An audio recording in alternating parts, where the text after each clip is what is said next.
The Rebel Capitalist Show. Yeah, so I'm glad you talked about looking under the hood first and foremost, because when I saw that the number go from 8.5 down to 8.2, I thought, well, maybe that gives the Fed a little bit of a reprieve, where at least it went down, for heaven's sakes.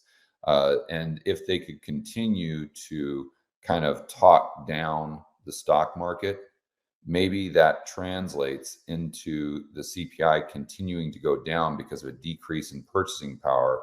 Because I think the 401k and the home equity is a massive component of overall purchasing power and aggregate demand in the United States. So I You are thought that so right. maybe, the Fed could be trying to manage the CPI through the stock market. But that's because I just looked at the headline. I didn't realize that those sticky components are still increasing.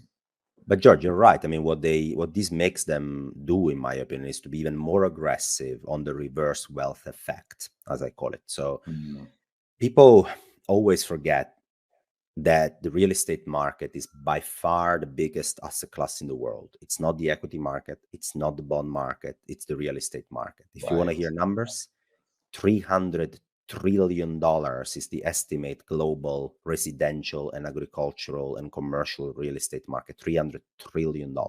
The equity market globally, it's about a bit more than 100 trillion. It's 3 times smaller.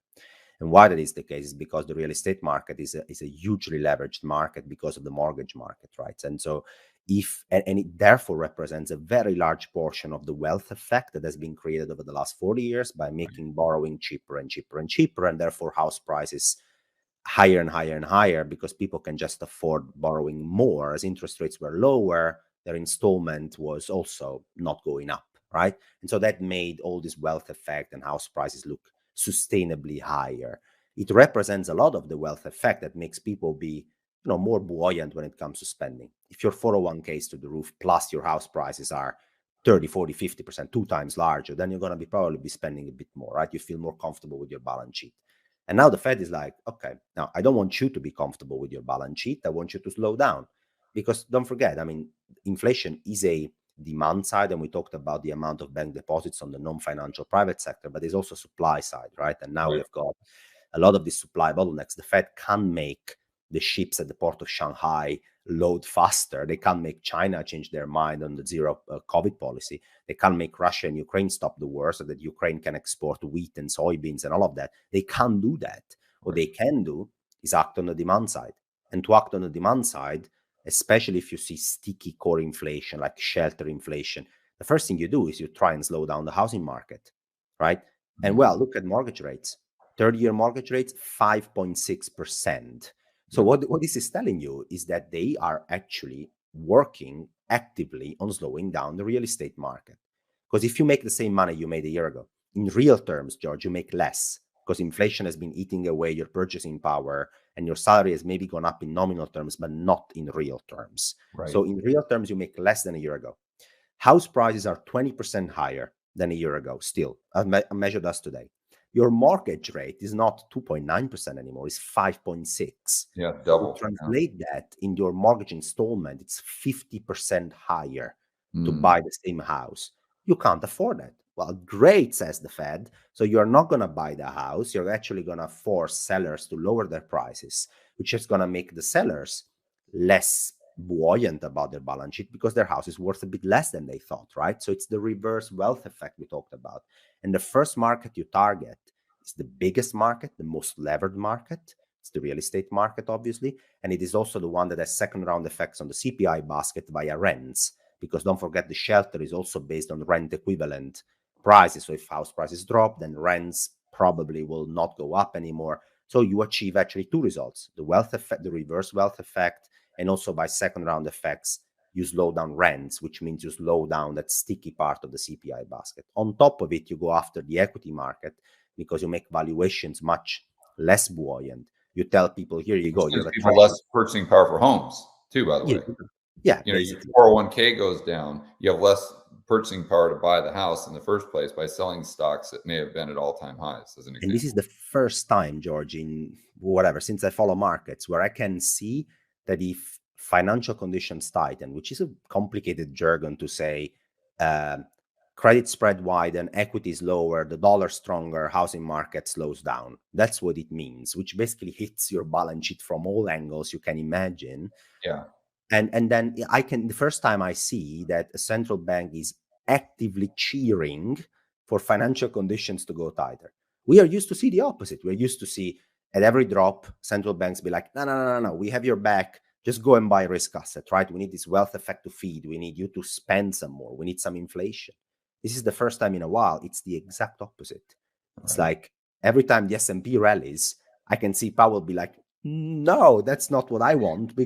Can you imagine that? I mean, this is just unprecedented. It's ridiculous. Yeah, I know. And then also too, them trying to bring down the housing market slightly, that takes a long time. That is not like the stock market. So that's an even tougher tightrope for them to try to balance on, because look, you could just go back to the GFC, and we peaked out in 2006. It took us 2012, so 6 years to get down to the quote unquote bottom. And what happens, as you probably know, and I know this because I'm kind of a real estate guy myself, is the sellers always think they can get what their neighbor sold for.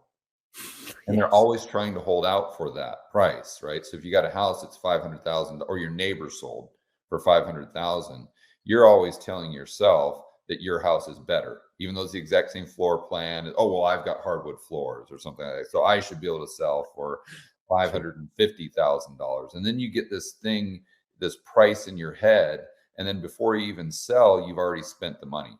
So you get like emotionally attached to this sales price.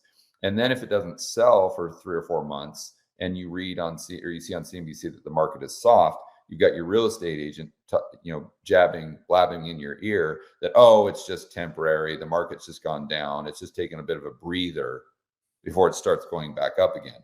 So you continue to hold. And it takes you like a year or a year and a half of prices potentially flatlining or going down before you come to the realization that, wait a minute, maybe we're in a bear market. And then everyone realizes that at the same time, and then you have prices really start to slide. But my point there is, it's not like the stock market where it can go down by 50% in a month or something like that. Exactly. And that makes it a system. It is the biggest asset class in the world. It is the most systematic out there. It sits on basically everybody's balance sheet. It represents a large portion of the wealth effect accumulated. It is also the slowest machine to react to all of that, because it needs rates to go higher, then it needs builders to actually give up on building because there is no demand anymore, but then it needs the sellers to give in as well. It means the supply has to come back to the market, which has been tight for a while. Then it needs, this loop effect. It takes years literally to achieve that. But hey, if you are the Fed and you have to tighten financial conditions, then you're going to start somewhere. So, the equity market is already down 15% year to date, right? Then you see the most speculative side of the equation, like ARK or Bitcoin, or all the most speculative side of the equation tumble a bit more than that. But those are very reactive asset classes. The beast is the housing market, which has really been buoyant for years, and it's been fueled by lower and lower real mortgage rates. At some point in 2021, we had consumer inflation expectation, George, which were 3%, around 2.7% for the long term. That was the Michigan survey of consumers. So they go ask us, like, where do you expect inflation to be? We were like 2.7%. We had mortgage rates at 2.8%, 2.9%, 30-year mortgage rates. What that meant is that a consumer effectively thought as if they could borrow at 0% real rates, real mortgage rates after inflation that eats away your liabilities for 30 years. I mean, can you imagine that? It's basically no real cost to borrow. Literally, you're paying nothing in real terms. That's what the consumer thought. And obviously, when you reach that level, I mean, it's just a festival of borrowing and trying to just buy an asset that is also supposed to appreciate as inflation goes up, because land appreciates, the bricks appreciate, you can make a return on renting it out. I mean, that's the bonanza of the real estate market. And now we are just reverse engineering the process, where you look at 30-year mortgage rates are 5.7%. I mean, And if you ask consumers, what's your long-term expectation for inflation? It has gone up, obviously, but it's still 3.5%, which means the real borrowing cost expected is now 2%.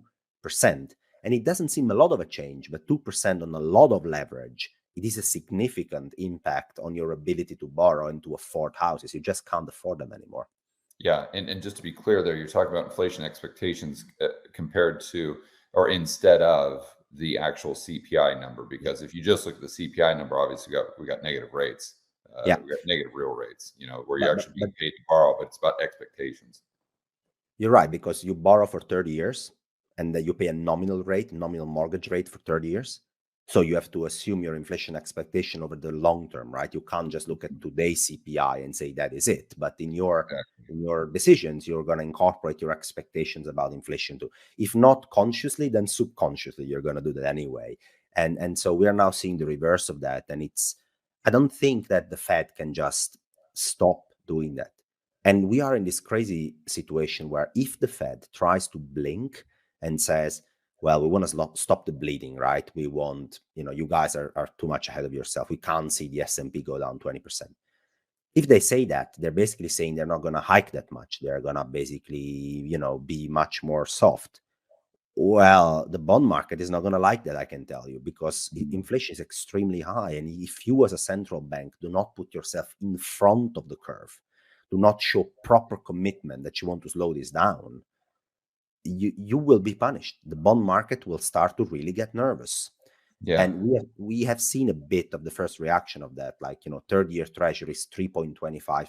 It's been a while we haven't seen the very long end of the curve trying to, signal to the Fed that, hey, guys, you got to be serious about this, or otherwise we will get worried that you can't get this under control. And so long end bond deals, we will start to punish those as well. It's all about the expectations. Expectations policy, I guess. Yeah, it's really, you have to be credible here as a central bank. Inflation expectations have gone up. Like 5-year inflation expectation were 3.5% in America. 3.5% is way above the Fed target.